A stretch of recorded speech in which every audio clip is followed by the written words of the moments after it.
Photos, videos, and reports of shabby, uncompleted facilities, logistical confusion, and even inadequate food have dominated social media posts in the Philippines days ahead of the formal opening of the 2019 SEA Games.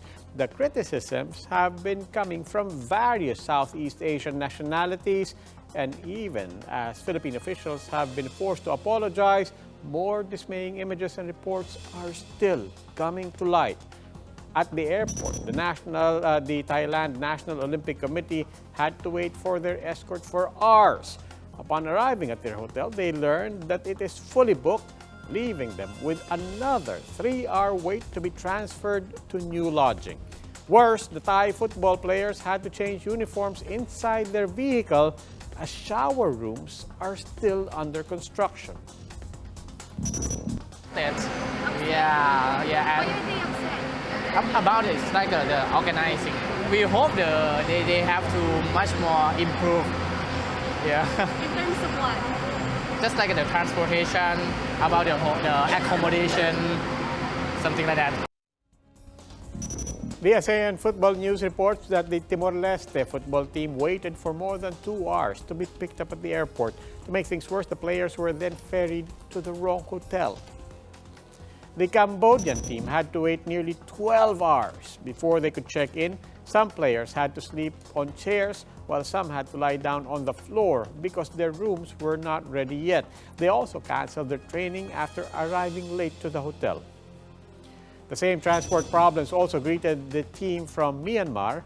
Other than the long wait at the airport, ASEAN Football News said the players were squeezed into a minibus.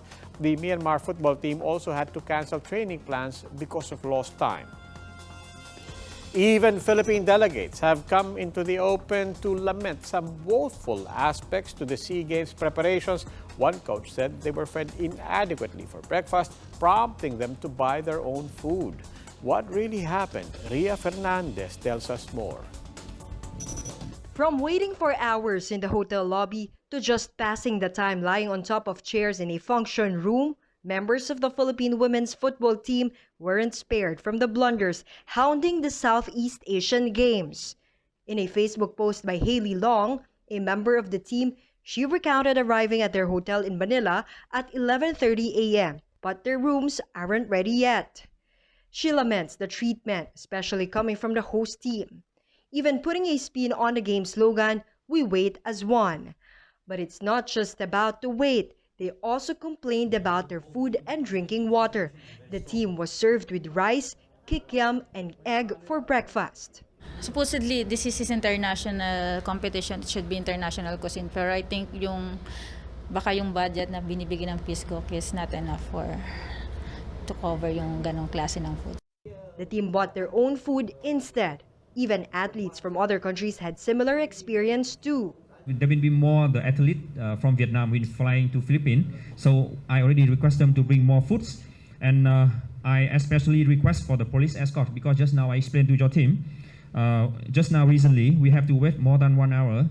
Lim Zon said the way the country handled the biennial meet is a far cry from her experience abroad. I've been in a different competition, so we haven't experienced this kind of situation from the other tournament. Despite experiencing a range of problems, the Philippine team now wants to move on and focus on the game. It is set to face Myanmar at 8 p.m. tomorrow here at Binyan Football Stadium. And according to its coach Let Lim Zon, they target to reach the finals. For News 5, Ria Fernandez, We Are One News. Century Park Hotel Manila, one of the SEA Games partner hotels, blamed late coordination with organizers for a billeting snafu that left the Cambodian football team haggard and exhausted. In a statement, the hotel denied giving the team shoddy treatment. They said they did everything they could to accommodate the players despite being informed late of their early arrival. As for the Thai team's complaint of a repeating menu, the hotel said that was all in line with agreements with organizers. In a Facebook post captioned, "All's well that ends well," FISGOC Chairman Speaker Alan Peter Cayetano can be seen shaking hands and apparently apologizing to the athletes for delayed transport and accommodation. Malacanang offered no excuses, but presidential spokesman Salvador Panelo had one piece of advice for the organizers. Creativity lang yan. Doon sila siguro nagkulang. Pero baka nataranta lang.